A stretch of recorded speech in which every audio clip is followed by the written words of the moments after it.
April 8th, 1997. The federal ADX Supermax prison in Florence, Colorado. The most secure in the United States. Without warning, 3 inmates jump a 4th, kicking the man and stabbing him with homemade knives. Prison justice is being carried out.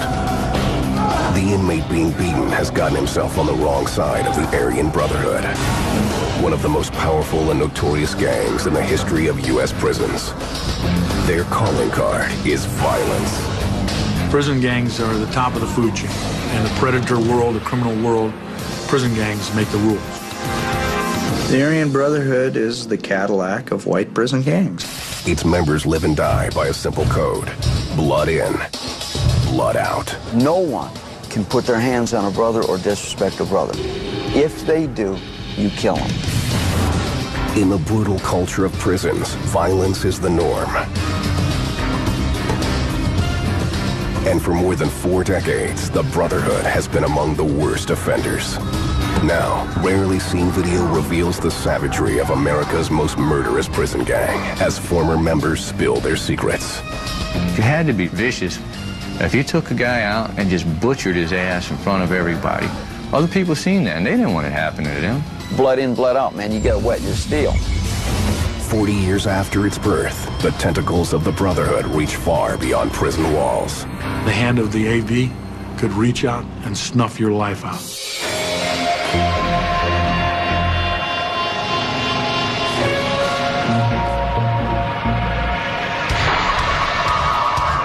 In prison, violence erupts without warning. It is part of daily life.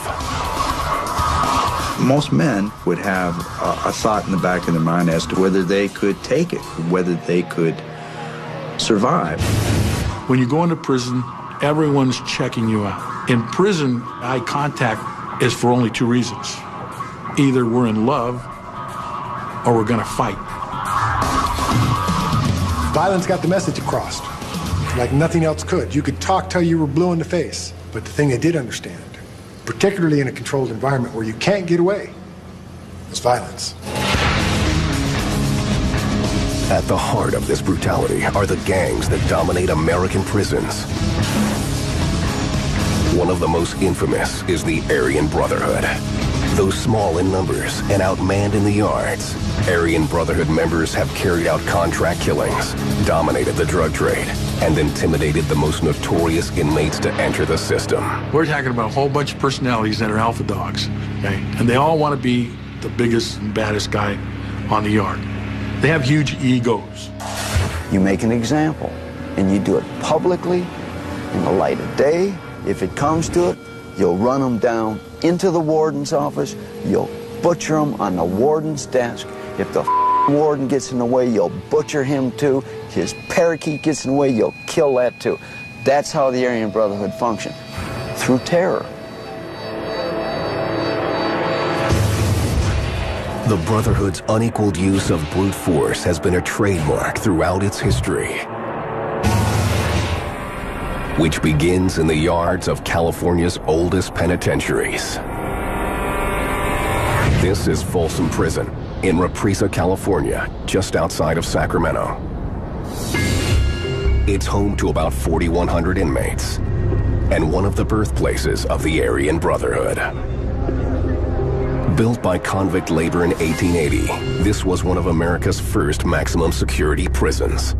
From the beginning, races mixed freely in the yard here, and by all accounts, with relative peace for the first 80 years. That all changed in the tumultuous 1960s, when rival gangs, including the AB, began competing for power. Today, Folsom's yard is a patchwork of races and ethnicities. No filming the animals! These guys like to segregate themselves on this yard by race. Off to my left, if you see the inmates over here, this is our white area. Over here, you'll have your skinheads. You'll have your peckerwoods, and you'll have just your white inmates. And then off to the right, you'll have your, a portion of the yard where the Southerners are, the Southern Mexicans from Southern California. The Serranos is what we call them. There are are at least 8 different gangs represented on this yard today. Tension is the norm. This friction laid the groundwork for the Aryan Brotherhood's rise to power. In the late 1960s and early 1970s, racial tensions were flaring up across the country.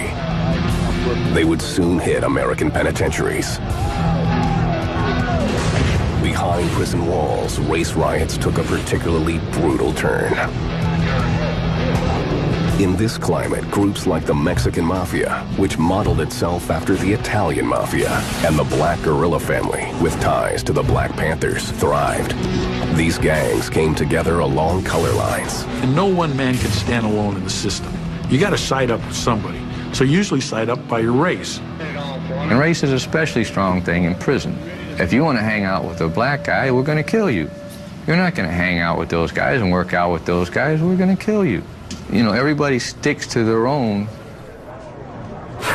By the late 1960s, white inmates were forming gangs of their own throughout the California prison system. Some, like the Nazi lowriders, were vocal white supremacists, proud to display the symbols of so-called white power and to show off their firepower. But the toughest of these gangs would come together in Folsom and San Quentin prisons. There, white inmates decided on the name the Aryan Brotherhood. The Aryan Brotherhood was one of the first gangs that had the blood in, blood out oath. That meant to get into the gang, to become a member, you had to shed somebody's blood. And there's no retirement plan. You just couldn't say, I want out, because they would kill you. Few details about their earliest days are known, but growing in the shadows of the penitentiaries, the Brotherhood soon establishes its violent reputation, launching vicious attacks against blacks and Hispanics, and leaving a bloody trail in their wake. And some of these pictures you'll see are, you know, people, the victims, and after the stabbings, after the fact, and everything, like throat slit here. They end up hitting the guy with a shank.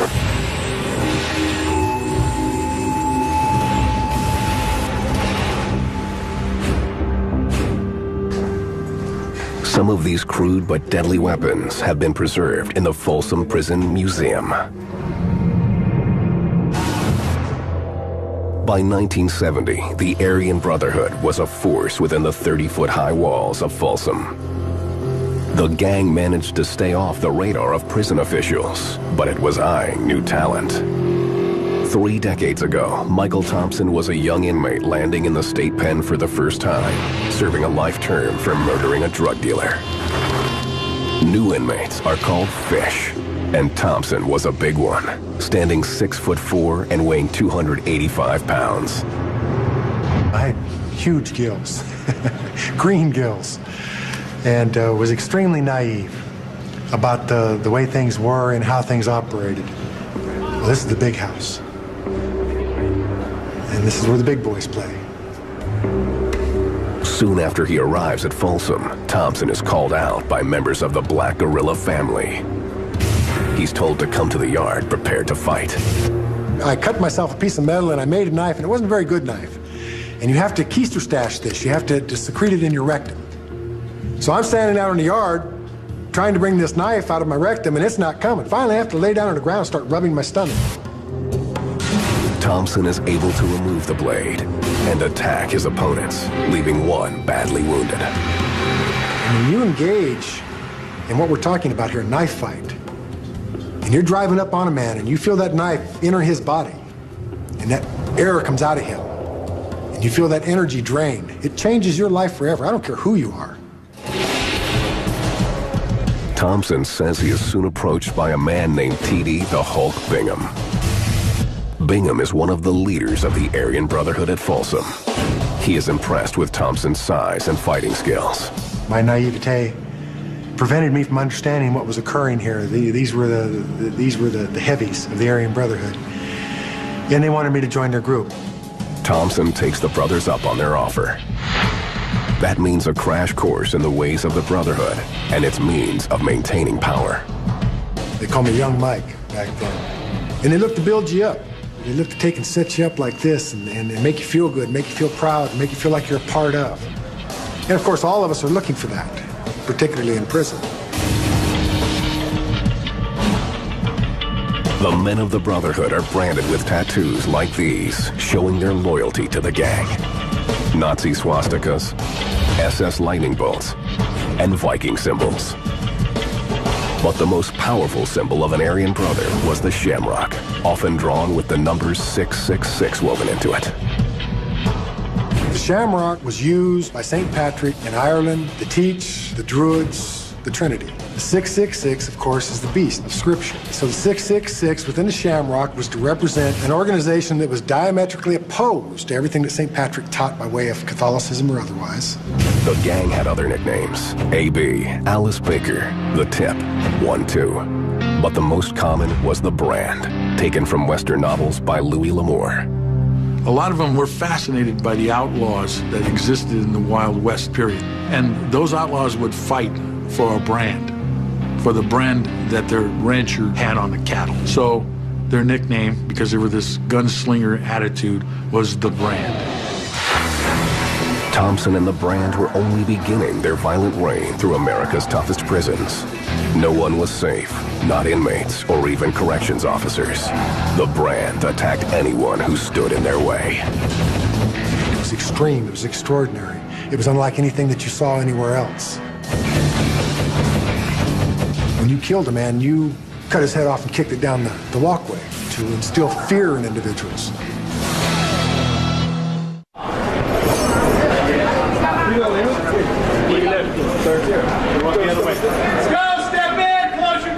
In prison, inmates' lives are controlled by the turn of an officer's key. Precautions like handcuffs and waist chains are especially critical when gang members are involved.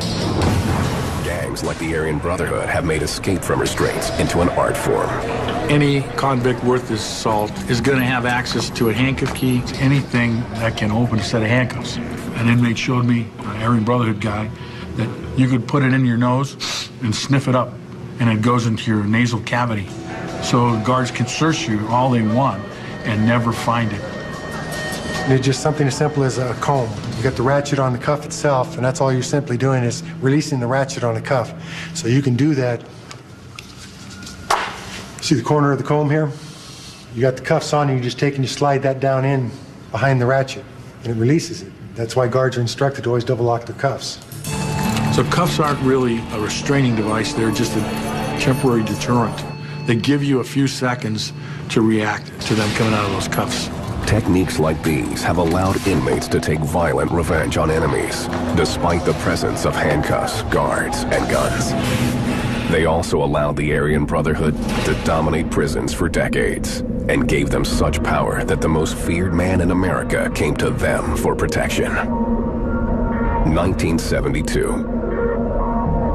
Charles Manson is transferred to Folsom Prison from San Quentin's death row after the California Supreme Court declares the death penalty unconstitutional. Are you sane? That's relative. Manson arrives afraid. Fearing attacks by black inmates, he wants to join the AB for protection. The brand says no.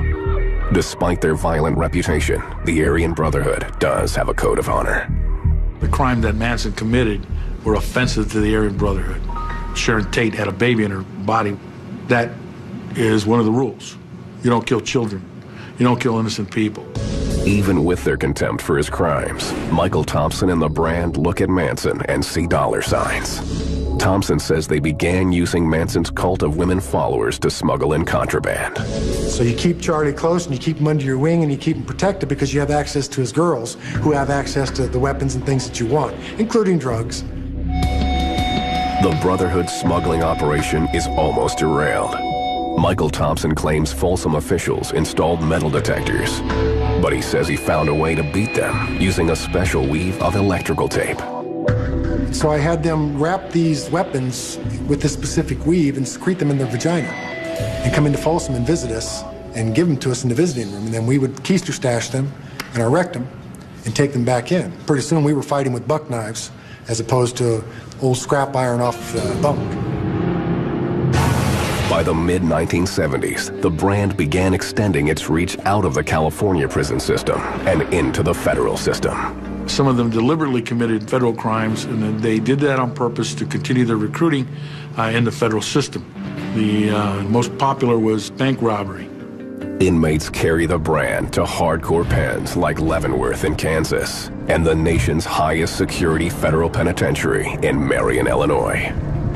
A bank robber by the name of John Greshner was sent there in 1976.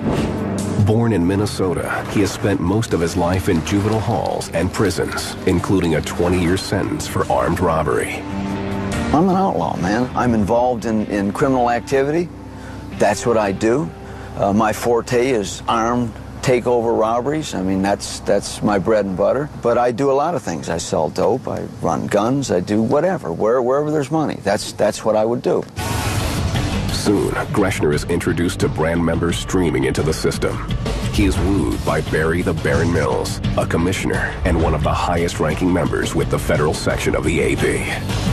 The commission is a new development for the Brotherhood, which had once been run as a collective. It was cumbersome. Everyone had an equal vote, and soon members of the Aryan Brotherhood leadership realized that they had to streamline this. The brand develops a hierarchy. Barry Mills and T.D. Bingham will command the newly formed federal faction of the brand. A four-man commission, including Michael Thompson, heads the California state leadership. At Marion, Mills begins schooling Greshner in the ways of the brand, beginning with a simple rule. The Aryan Brotherhood comes first, above all things, above even your own life, above your family, your loved ones, country, God, anything. The Aryan Brotherhood comes first. Greshner is introduced to other gang members while at Marion, one of whom is terrible Tommy Silverstein. Silverstein will soon show just how powerful the Aryan Brotherhood has become. They can do what once seemed impossible: kill a corrections officer in prison despite being handcuffed. Tommy was having a beef with the CO Klutz, Merle Klutz. They just got into this personal trip. And I knew Klutz for like 9-10 years before. I used to work for him on the Unicorp here. Klutz was okay. Well, him and Tommy got into this personal thing. Tommy started talking about killing him. A talented artist, Silverstein is upset that Officer Klutz had taken away his drawing pencils. He begins plotting his revenge.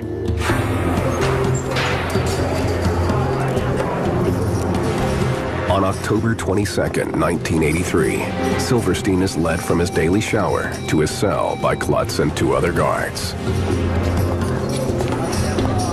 As they walk, Silverstein leans against a cell, and another inmate uses a homemade key to unlock his cuffs. In seconds, Silverstein's hands are free.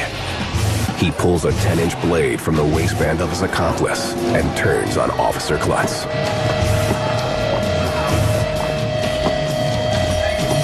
Tommy stepped out, boom, boom, boom, hit Klutz like 37, 38 times, killed him.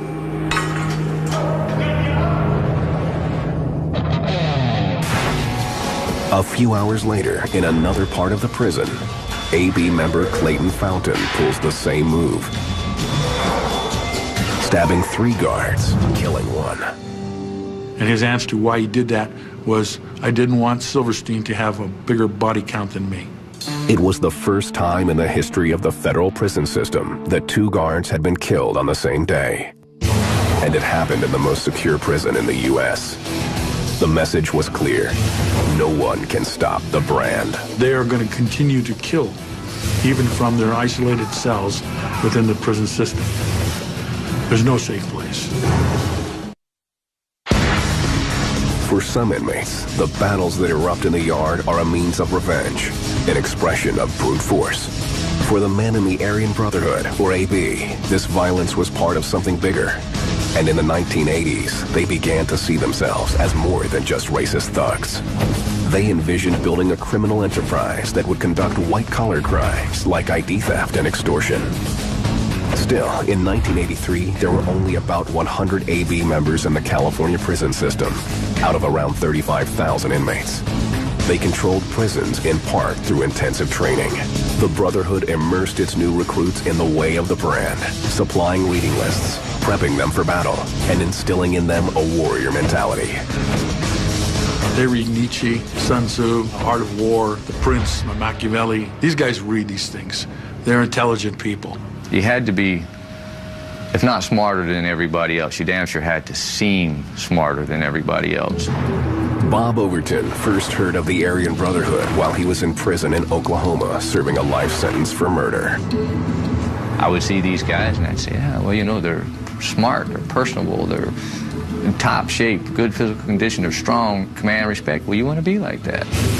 The Brand was impressed with Overton's military background. It's like a courtship you're seduced in, you know. And I mean, the brother that first met me actually wrote me poems, battle poems, you know, about you, about your life. They listen to what you've done, where you've been, and writing these things. And, you know, they're helping you. They're educating you. As a brother, he was groomed to be a more efficient killer. We studied Gray's Anatomy, anything, you know, so you would know exactly where and how to kill someone when you needed to. But this schooling wasn't for every white inmate. Only a few were considered worthy to wear the shamrock tattoo.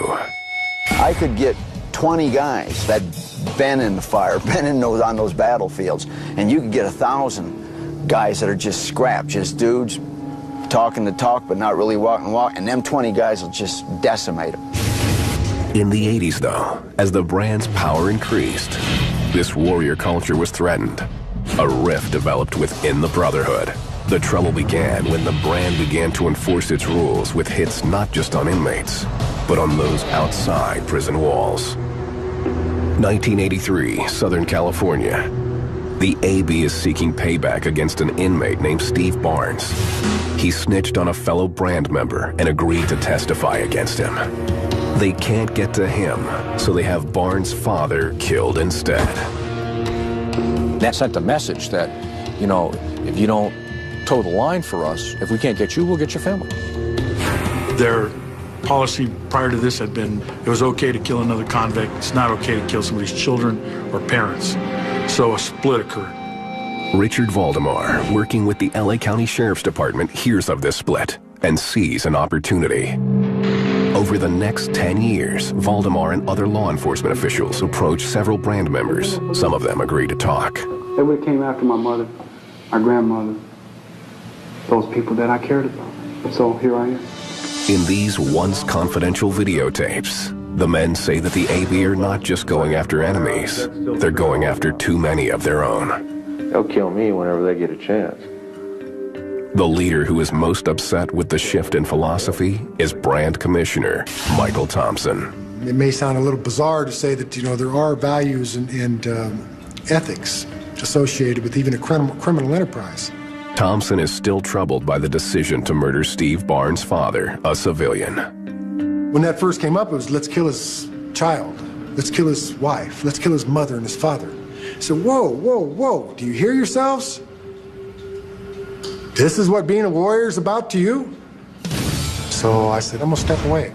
Michael Thompson has made a decision that puts his life at risk. He begins cooperating with Valdemar. When he does, Thompson is breaking the Brand's #1 rule, turning against his brethren. There's no going back.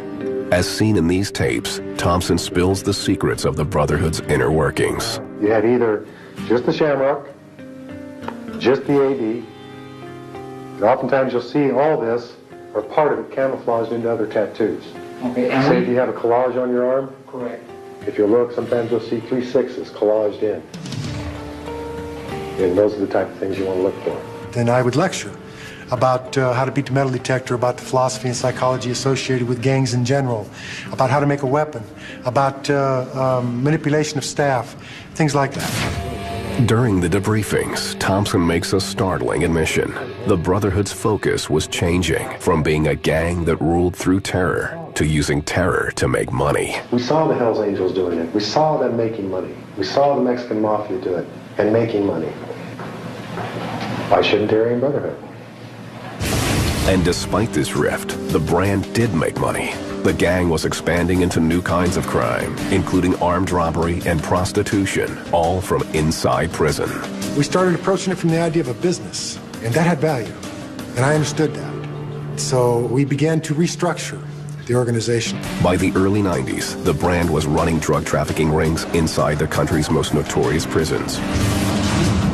It was reported that at Leavenworth in Kansas, over 1,200 inmates tested positive for heroin in 1995. At Pelican Bay State Prison in California, AB member Bob Overton was in charge of dealing drugs on one of the yards. If anybody on the yard was bringing any drugs on the yard, we were to get our cut from the business. It entailed keeping race relations with the other races. You know, if there was a problem between the whites and the blacks or the whites and the Mexicans, whoever the problem was, you would mediate. But no gang, even the AB, can keep peace on the yard all the time. Pelican Bay State Prison in Crescent City. Violence explodes between rival black and Hispanic gang members in 2000. Guards set off tear gas and fire rubber bullets in hopes of bringing order. But the 200-man riot erupts for nearly 30 minutes.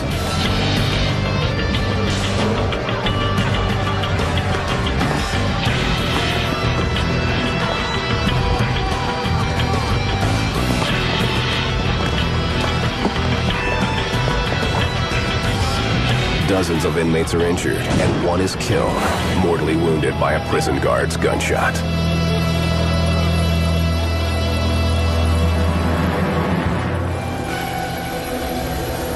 Afterward, officers collect more than 50 inmate-made weapons from the scene.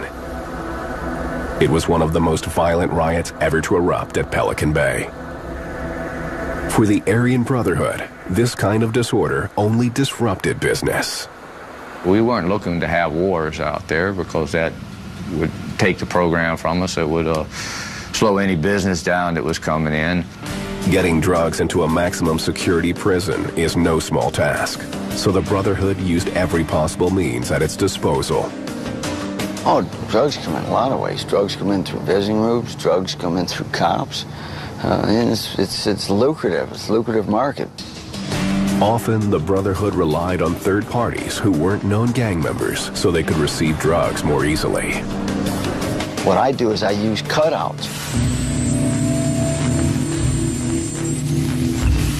And what happens is packages are sent to their visitors, they bring it in, give it to somebody else, they get it to me, they get their cut.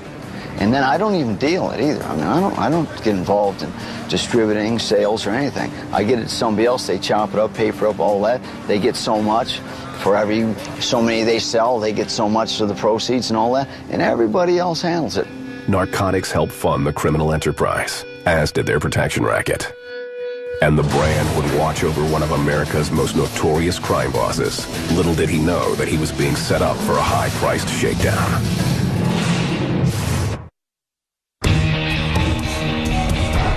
Corcoran State Prison in California's Central Valley, 170 miles north of Los Angeles. Once infiltrated by the Aryan Brotherhood, Corcoran is still home to several white gangs. This is the mess hall. Inmates get 2 hot meals a day and a bagged lunch. Officers pat down the inmates as they leave the mess hall, checking for weapons, contraband, and fruit, which can be used to make pruno. You know, sometimes we looking for weapons, drugs, inmate manufactured alcohol. Today, members of the Investigative Services Unit, or ISU, are searching the cell of an inmate. 131. They first remove the man and temporarily place him in the shower cell. And these inmates have 24 hours to hide anything. So we got to beat them at what they do in 8 hours of our shift. These officers go through every inch of the inmate's cell. These particular ones have a little button right here which you can remove, in which they can hide contrabands inside the TV itself without breaking the seal. Right here would be fishing line, which we consider contraband. Inmates would take this, they would attach an object on this end, throw it under the door, exchange information, food, weapons with the fishing line. Sometimes you come across small items like this that you have to look for a piece of heroin the size of a match head. As part of their efforts to neutralize gangs at Corcoran, officers with the ISU have collected examples of weapons and drugs confiscated from inmates. This was cereal, and what they're doing is they get boxes of cereal and break a piece of cereal, put a small bundle of heroin or methamphetamine in, and coat it back with the cereal and glue it and put them back in the box, reseal it, and send it in. If you were to purchase an ounce of heroin on the streets, you can purchase it anywhere from around $800 to $1,000. You can turn around and sell that ounce of heroin inside Corcoran State Prison for anywhere from $30,000 to $36,000. For the Aryan Brotherhood, drugs were a long-standing source of cash. Protection was another, and a lot simpler than smuggling drugs. Pay the AB and get security from other prisoners. Among the Brotherhood's most high-profile clients was the Teflon Don, John Gotti. In 1996, Gotti was serving a life sentence without parole at the federal penitentiary at Marion when he was approached by the Brotherhood. John wasn't no punk. John was standing on his own feet. You got to remember something. John came up in the streets, but John was alone. Now, John left his world. Now he's in our world. And this is our world. Make no mistake about that. We run this world. After 2 years of kicking more than $50,000 in protection money to the AB, Gotti decided that he had enough of his own foot soldiers in custody to protect him. He was wrong. When he stopped paying protection, the Aryan Brotherhood employed the services of someone associated with the Black Guerrilla family, an African-American, and had that African-American assault Gotti. Gotti is attacked in the yard and asks the AB to reinstate his protection and to kill his attacker. He was farming out to any white groups that could pick it up, but specifically the AB. He wanted this guy hit. Gotti dies of throat cancer before the hit is ever carried out. Some believe the brand never intended to do the deed. Instead, the gang was flexing its muscle, fleecing the one-time head of the Gambino crime family.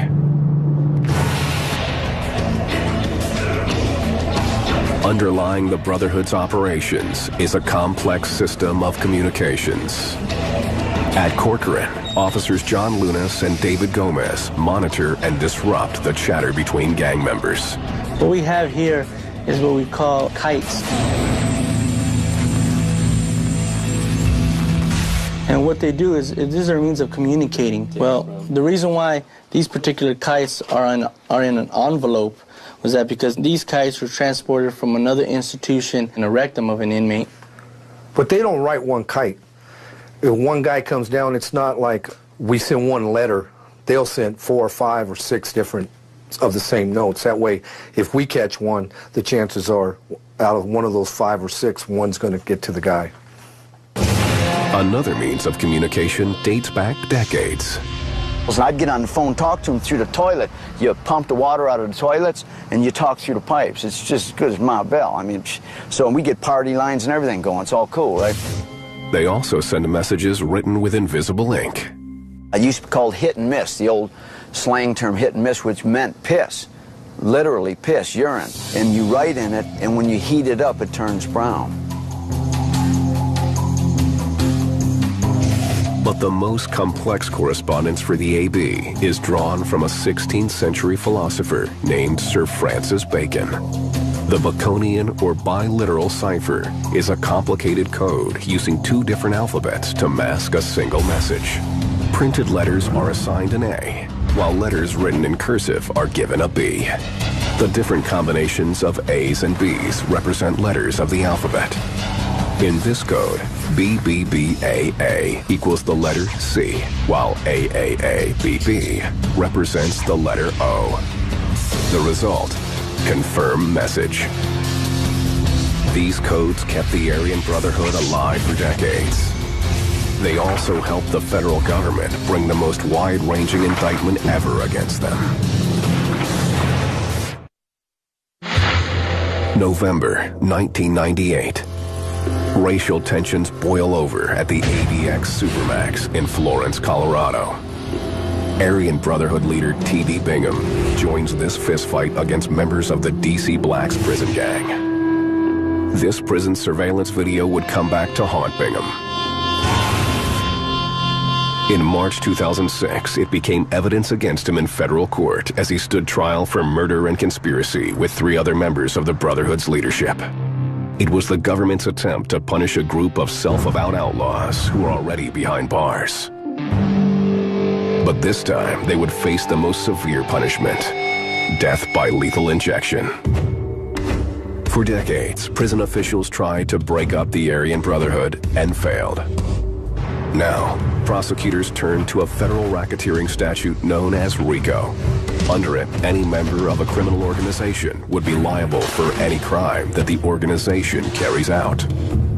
In the case of the AB, prosecutors filed a 10-count indictment in 2002 against 40 brand members.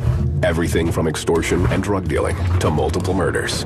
The government had to prove that there was a criminal enterprise that operated with the goal of being murder, extortion, drug trafficking, and that the defendants were members of that enterprise. At the first of several trials, 4 top AB leaders went before the jury in March 2006. Christopher Gibson, Edgar Halve, and the men in charge of the federal AB Commission, T.D. Bingham and Barry Mills. Federal prosecutor Terry Flynn introduced thousands of pieces of evidence against them, including assaults and murders, captured on videotape. The most graphic, this video, shot by a corrections officer at the Supermax. In it, Christopher Gibson and 2 associates carry out a vicious assault on an inmate named Michael Nevergall. The Nevergall videotape depicts Christopher Gibson and 2 Mexican Mafia members stabbing an inmate in the ADX. It's a rather horrific video, and you can see Gibson and the other ones kicking and stabbing the inmate as he is lying in the middle of the rec yard. Stabbed more than a dozen times, Nevergall barely survives the knife attack. After the video was introduced, prosecutors continued laying out their evidence, utilizing the Brotherhood's secret records. 2 key documents confiscated from an AB leader's cell in Marion Prison bolstered the case.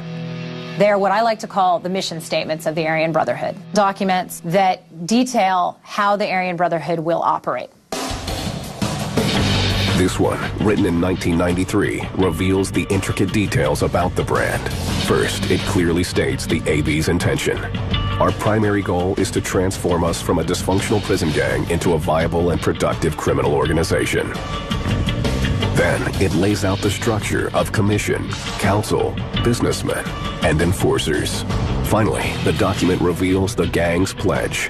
The AB asks for your mind, heart, and life. Do you give us that? The new member responds, I pledge my mind, heart, and life to the AB.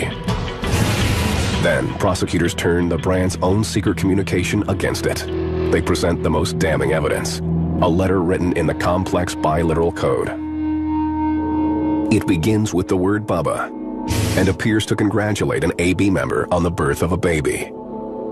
When prosecutors crack the code, they realize it's a call for a race war against the brand's nemesis, the DC Blacks prison gang. The defendants had worked out a code for murder, baby boy versus baby girl. If it was going to be a baby boy, meant that it was going to be war with the DC Blacks. A letter sent from the AB leadership deep within the walls of the Colorado Supermax led to the murder of 2 African Americans at the federal prison in Lewisburg, Pennsylvania. The jury finds the 4 leaders guilty of murder, racketeering, and conspiracy to commit racketeering. But after 5 days of deliberation, jurors can't agree on a sentence. The judge declares a mistrial. The default sentence, life in prison. But all 4 men are already serving life sentences. Immediately after the trial, Flynn calls the case a success, saying it proves that the government will go after violent prison inmates. Others view the outcome as a failure. What deterrent is a life sentence? Absolutely nothing. They're already doing life. Prison is their home. This is the environment they thrive in. So it's not a punishment. We needed the death penalty to send a message to the others. We take the murder of other inmates and staff and civilians serious. As a result of the 2002 indictment against the brand, all known members have been rounded up and placed in the most restrictive housing units. Officials believe they have the Aryan Brotherhood under control, for now. But they have no way of knowing which gang might become the next AB.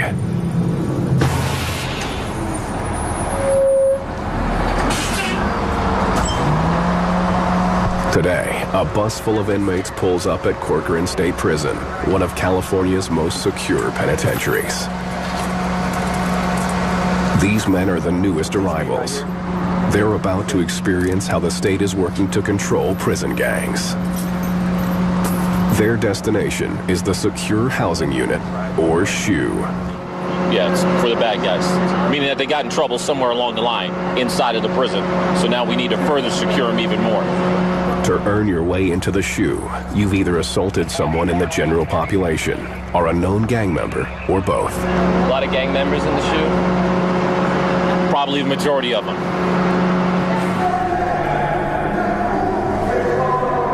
This is a rare glimpse inside the SHU.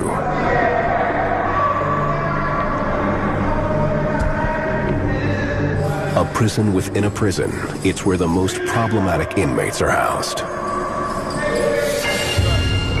And this is what yard time is like for a Corcoran SHU inmate. The only time they spend outside their cell is in a steel cage.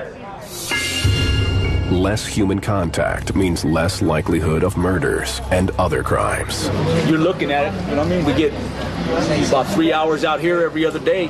That's about it, you know what I mean? Other than that, you get your 3 meals a day and a 5-minute shower. That's it. You got 5 minutes. The rest of the time, you just sit in your cell and read, you know what I mean? Do what you can to try and maintain your sanity. The Corcoran SHU can handle more than 1,000 inmates, and it often reaches capacity. For California AB members, they either serve their time in the SHU or cooperate with authorities and live out their years as protected inmates, but also as marked men. John Greshner and Bob Overton have spent most of their adult lives behind bars, but their willingness to turn on the Brotherhood has earned them points with authorities and a chance at parole. It's unknown if that will ever really happen. They say that they have stayed out of trouble on the inside, and they have a cautionary message. If you stay in a gang, you're going to jail. Don't think you're the exception to the rule. Nobody's the exception to the rule. You know, I used to think all this stuff happens, yeah, him, that happens to them. It don't happen to me. Oh, it happens to you, too. It happens to everybody. You know, this prison system is no glamour in here. There's nothing to bring somebody here. This is not a life. This is just an existence. Michael Thompson lives a slower life compared to his days as a self-described AB warrior 30 years ago. Today, he talks of avoiding conflicts in the yard, but he speaks with a quiet, ominous warning. So now I go out to this yard here, and I got some drunk that rides up on me, and he squares back, and he says, doubles up his fist, and he says, "Do we have a problem?" I'm thinking, I said, "No, sir, we don't." And I turn around and I walk away. See, that's part of my evolution. But little does he know. See, I could crush his face.